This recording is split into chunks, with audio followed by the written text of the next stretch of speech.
तो hey guys, मेहमान सारे आ चुके थे। तो देखो यहाँ पे भी वॉइस देनी पड़ती है क्योंकि ये डीजे चल रहा था और कॉपीराइट आ जाएगा। तो बस यहाँ पे गेस्ट आने लग गए थे, तो बस अभी तो कम ही आए थे। तो भाई भी बस बाहर गेस्ट को लेने गए थे। जैसे चाचा ताऊ, ये सारी मेरी ताई बैठी थी, ताऊ जी चाचा जी सब बैठे थे, और उधर गुन्नू मेरी बेटी और मेरी दीदी की लड़कियाँ, भाभी के बच्चे सब नाच रहे थे। तो बस काफ़ी सारा इन्जॉय किया गेस्ट के साथ। ब्लॉग थोड़ा कम बनाया, और तो क्योंकि देखो घर के काम भी बहुत सारे होते हैं और मेरे पे बिल्कुल भी टाइम नहीं था, क्योंकि घर के काम भी देखने पड़ रहे थे हम तीनों बहनों को, भाभी को, और क्योंकि मम्मी की तबीयत ठीक नहीं थी।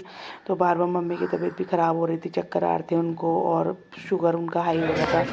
तो बस हम थोड़ा डांस करने के बाद ऊपर आके खाना खाने के लिए, हमने कहा पहले कुछ खा लेते हैं स्नैक्स स्नैक्स, उसके बाद डांस वांस करेंगे, क्योंकि ऊपर छत में हमने प्रोग्राम किया हुआ था।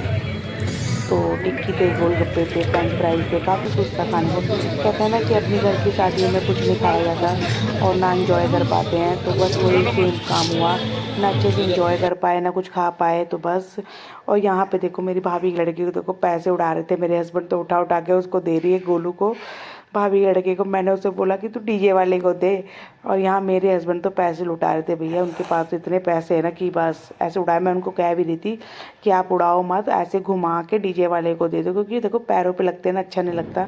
पर चलो कोई बात नहीं, ये दिन भी बार बार नहीं आता। तो काफ़ी सारा हमने इन्जॉय किया और काफ़ी डांस किया, मेरी बहन ने, दीदी ने, सब ने अच्छे से खूब मज़े किए। जीजा का तो पता नहीं था यहाँ कहाँ थे कहाँ नहीं थे। तो बाकी हम लोगों ने तो खूब मज़े किए, मैंने तो बहुत इन्जॉय किया, बच्चों ने, सब ने बहुत इन्जॉय किया। आराध्या को भी देखो कितनी सुंदर लग रही है, क्यूट सी लग रही है। आराध्या और ईशानी की सेम ड्रेस थी, तो कमेंट करके ज़रूर बताना। और फ़ोटो भी बहुत कम खींची हमने, सेम चीज़ है, क्योंकि पता है आपको कि बिल्कुल भी टाइम नहीं मिलता है, बिल्कुल भी फुर्सत नहीं होती है।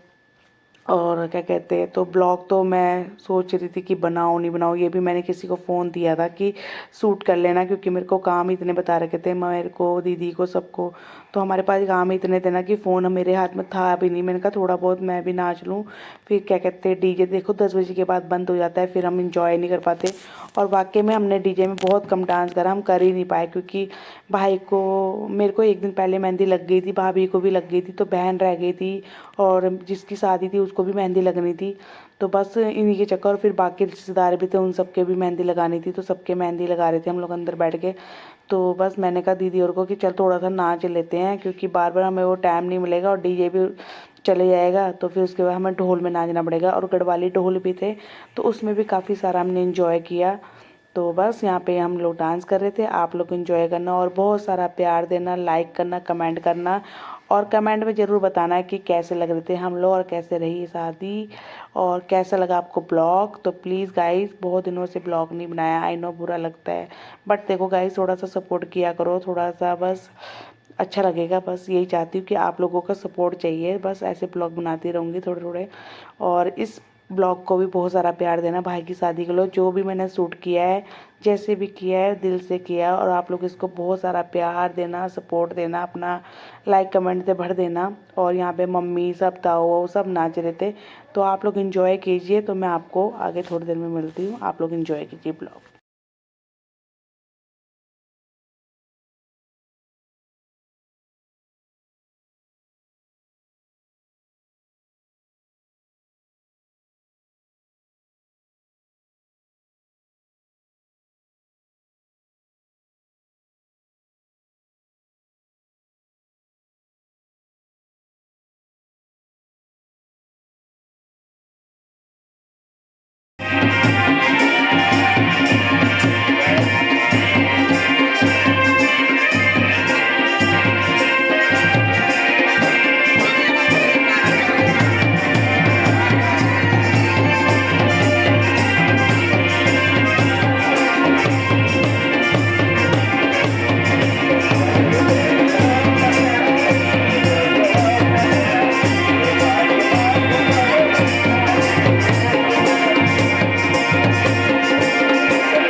भेज दी हूँ।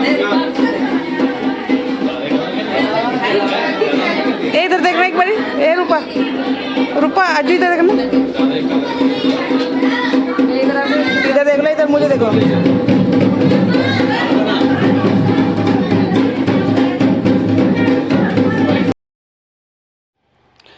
तो हम लोग यहाँ पे मौसी के लगा रहे थे और वो छोटी वाली बहन के लगा रही थी। तो पहले वो भाई के भी लगा रही थी, तो फिर एक हाथ उसका रह गया था छोटी वाली बहन का। तो कह रही पहले मुझे कंप्लीट करते, मुझे डांस करना है। तो बस मैं मौसी कह रही मेरे लगा दे तू, क्योंकि उसको टाइम ज़्यादा हो जाएगा। तो मैंने कहा लाओ मैं आपके लगा देती हूँ। तो काफ़ी सारा मज़ा किया, एंजॉय किया, अच्छा लगा हमें। और ये देखो, ये पल बार बार नहीं आते हैं, इसको जी लेना चाहिए। मेरे हिसाब से जितने पल हमें खुशी के मिलने चाहिए। और शादी के घर में तो देखो, अपनों की शादी में भले हमें टाइम नहीं मिलता एंजॉय करने का, फ़ोटोज़ का, हर एक चीज़ का, पर हाँ कि खुशी बहुत होती है और अच्छा लगता है। और ये लास्ट शादी थी, इसमें थोड़ा सा मूड भी ख़राब हुआ, क्योंकि आने वाले ब्लॉग में मैं आपको बता दूँगी। शायद मैं वो शेयर नहीं करूँगी कि क्या हुआ क्या नहीं हुआ, मैं वो शेयर नहीं कर पाऊँगी आपके साथ। तो बस उसमें भी, क्योंकि आगे जो भी मैं ब्लॉग अब डालूँगी इसमें फेरों का जो भी है, उसमें कई चीज़ें नहीं होगी, क्योंकि मैं घर भी आ गई थी। मेरी छोटी वाली बेटी बहुत तंग कर रही थी मुझे, और मैं घर आ गई थी, इसलिए मेरा ब्लॉग नहीं ले पाई थी। तो जितना लिया मैंने उतना आप इस ब्लॉग को प्यार देना। तो बस हम लोग आज दोबारा मेहंदी लगा हुआ के बाहर आ गए और यहाँ डांस करने लग गए, क्योंकि देखो टाइम 10 बजने वाला था, तो वो तरह से बंद होने वाला। तो हमने कहा चलो भाई लास्ट आ गए तो अच्छे से इंजॉय कर लो, डांस कर लो। मैं दीदी बोला चलो भाई थोड़ा सा नाचो, मेरे चाचा को देखो कैसे लेट लेट में नाच रहे थे, पर बहुत मज़ा आया, सबने काफ़ी इंजॉय किया। और यहाँ हल्दी का प्रोग्राम शुरू हो गया। तो ये ऐसे ऐसे अगर आप सोचेंगे टेंट वाले ने देखे होते हैं, उसको इतना बोला नहीं था, समझ नहीं आता। हम सब येलो कपड़े पहने थे, यहाँ पे भी सब खड़े थे और गाँव के बैंड बाजे थे। पहले हमारे यहाँ पंडित लगाता है, फिर पल्लियाँ लगाती, फिर मम्मी पापा स्वागत लगाती, फिर मम्मी पापा लगाते हैं। तो ऐसे ऐसे हल्दी हमारी लगती है, तो आप देखते रहिए। इसमें तो सिर्फ ढोल के सुर में यहाँ पे कोई सीधी नहीं है। तो आप